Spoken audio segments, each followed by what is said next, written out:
Hi, I'm Luena Hull. I'm 16 years old and I'm studying maths, further maths, physics and chemistry at A-level. Hi, I'm Sara Canejo Cervantes, 17, and I really love tech. Hi, my name is Joanna Baptista. I'm 17 years old and I'm a social entrepreneur. Hi, I'm Andrea Delisai, and I'm 17, and I study maths, physics, computer science, and art for A-level. Hi, my name is Avi Clute, and I just turned 11, and I really love coding. So I started coding when I was 7 years old, and I really enjoyed it, so I started going to coding workshops.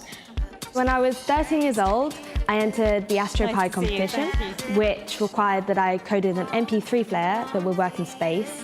When I was 12 years old, I went to my first summer code camp, and it was here that I really developed a love for coding, and it inspired me to start my own code club for other young children like me.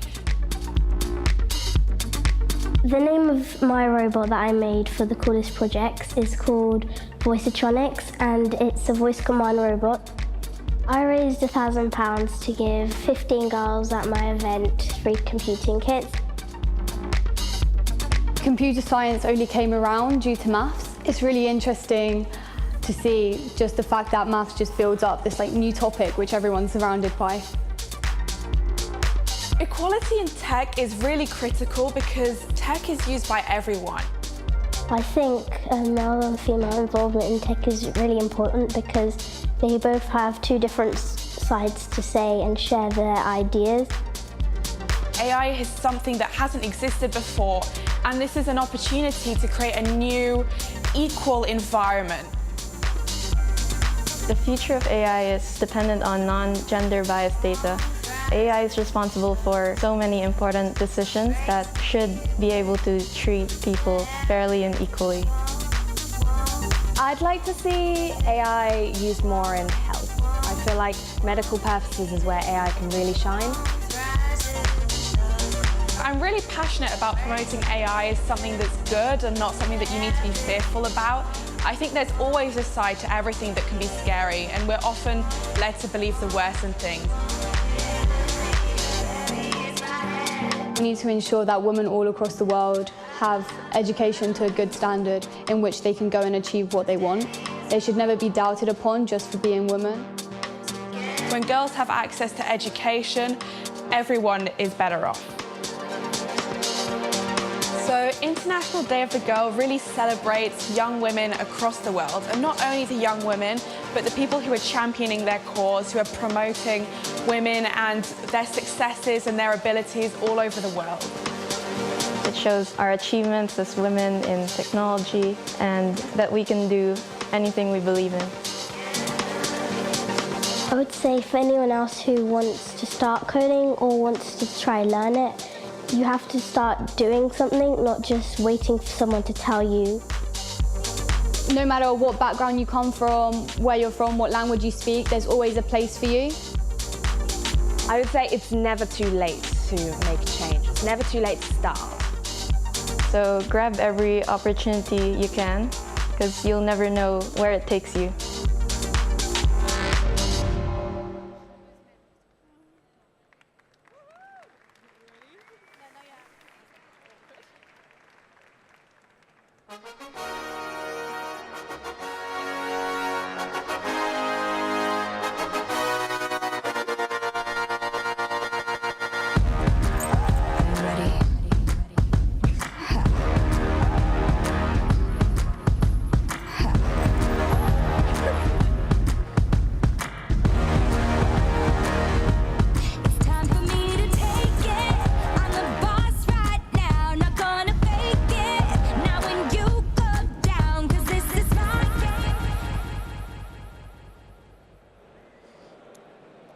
In my future, AI will disappear. It'll be so integrated into our day-to-day lives that we will no longer notice its presence. It will be in our factories. It will be in our hospitals. It will, hopefully, be cleaning my bedroom for me. Emotional intelligence will become our greatest asset, and we will finally be known for who we are and not what we do. Artificial intelligence will teach us what it means to be human.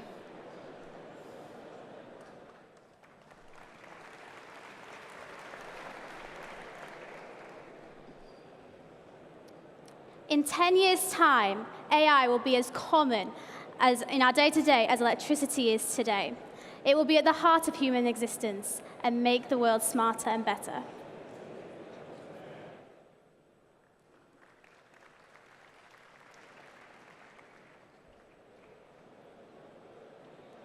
In my future, AI will fuel diversity and creativity, allowing us to solve problems in fresh, new ways we've never thought before.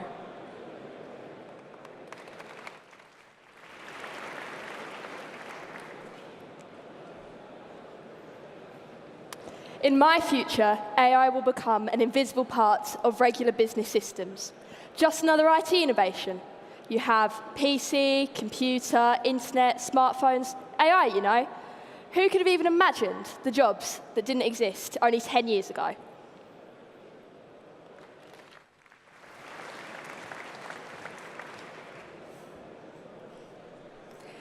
In my future, AI will change the landscape of the modern working world.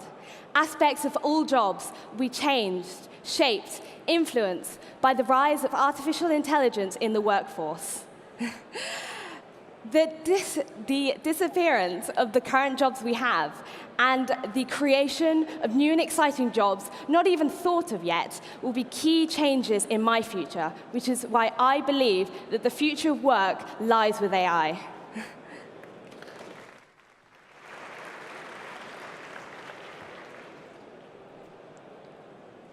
In the future, AI will work side by side with humans to create a positive social change. It will be AI with humans rather than humans versus AI.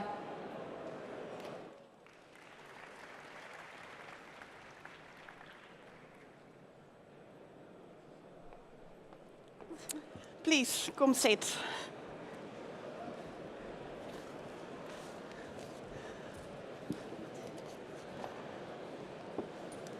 Well, it's really great to have you here. These incredible women have been selected by Inspiring50, a non-profit that aims to increase diversity in tech by making role models more visible. And you're the ones that are the role models for the younger generation. And when I was going through your bios when we had the selection process, I really felt like I wasted so much time when I was at your age. For all of you who don't know their backgrounds, they have won more awards together, I think, than any of us here in the audience combined. They help inspire other kids to get into entrepreneurship, to get into coding, to get into tech. So it's all really impressive. And my first question to Sarah is technology is changing our world. Everything changes dramatically, but our education system seems to stay the same. So in your opinion, how should we reform education to consider the impact of technology? Yeah, I would definitely agree that everything around us is changing, and education just doesn't seem to. Even though this is the consolidation that everyone gains by the time they're like 20 or so, it's a key factor to our lives, which doesn't get changed. And I definitely think that people need to take into account the fact that we need to be teaching people things that are worthwhile, creativity, now that AI is definitely putting use. We're going to cut down on labor works, and we need more creative people to come up with like initiative ideas, which can then lead on to come something new. And the education system doesn't currently do that. It's very much based on exams. You have to do this to pass your exams and just forget about it afterwards. And currently, it's just really not doing what it's supposed to do. So, Rose, you're an entrepreneur, even named yesterday, I think, as one of the most promising CEOs of the UK. So, as an entrepreneur at this age, what did you miss in the education of today? So I started my own cosmetics company when I was 15 years old.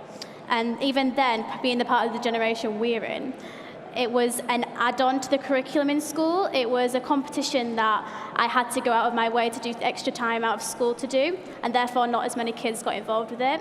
And this little enterprise challenge has literally changed my life. Like, I wouldn't be here right now. I wouldn't be doing what I'm doing as my full-time job right now without it.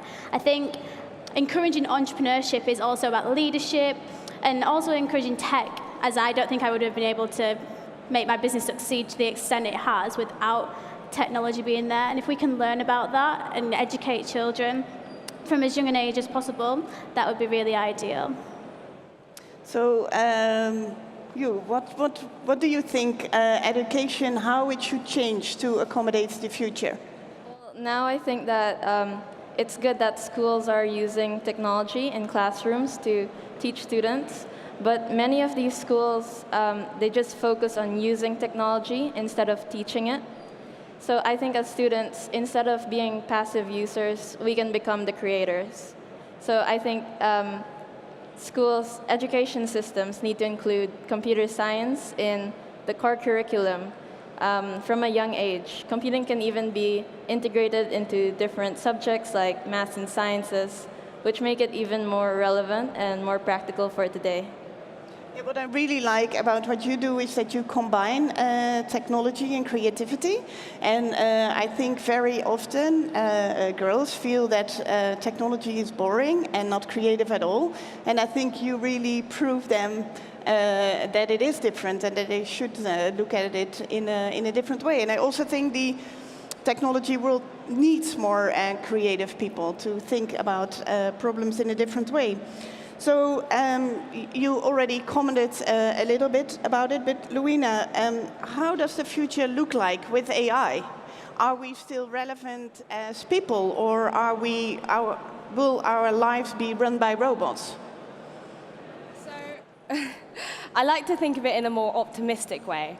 I like to think about how AI will help people who are currently perhaps aren't helped as much, how it will help people with health, which is a particular favorite of mine.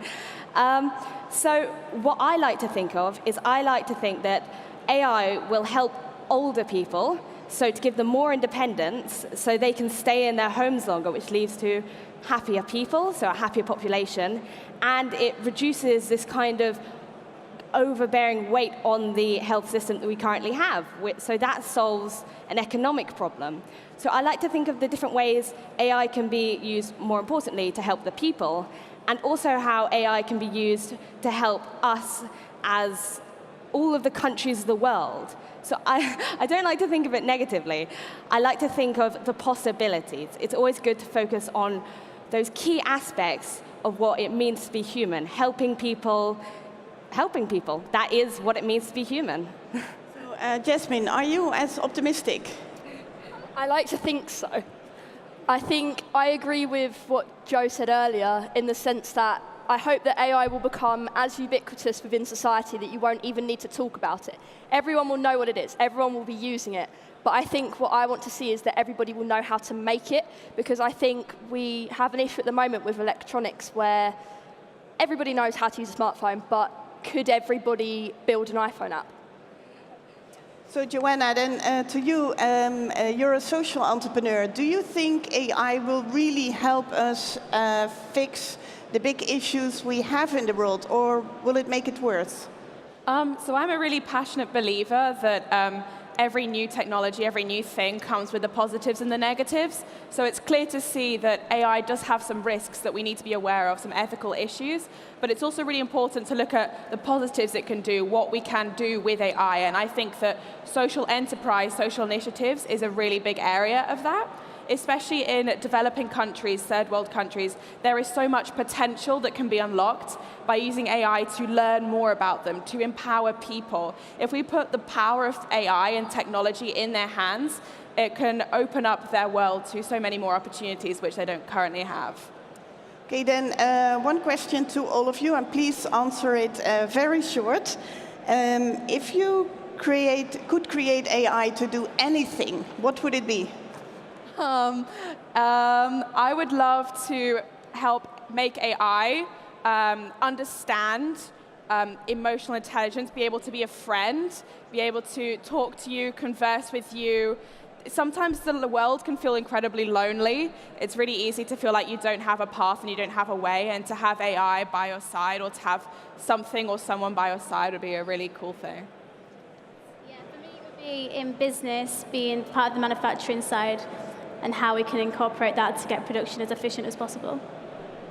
Coming from the Philippines, I've experienced the effects of climate change, like flooding and typhoons.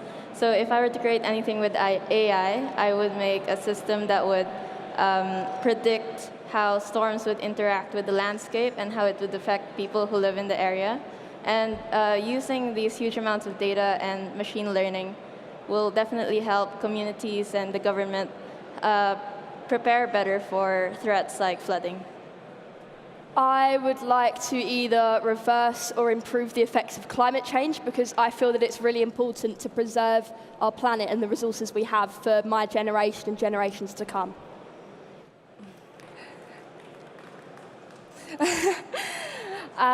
So, as I said before, I'm passionate about health.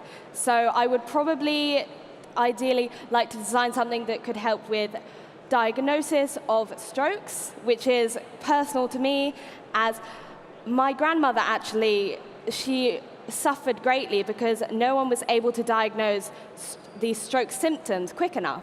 So if it was up to me, I would be able to create something that would relieve this. It would stop that ever happening again. Yeah, as I mentioned before, I definitely want to take the path of education. I think that's a very, very important factor to everyone sitting here today. I want to see AI embedded in the way people learn. I want to be able to encourage teaching people how to learn, because that's a big factor, as well as seeing how technology can personalize education, which is something that's quite great, which allows people to work at their own pace rather than sitting in class, either uninterested or simply just incapable. Well, thanks a lot. I think it's very impressive, and I feel very confident about the future, knowing that you will be the ones shaping it. One very important question before we walk off the stage. Do you need a picture for Instagram with the audience in the back? So please go quickly.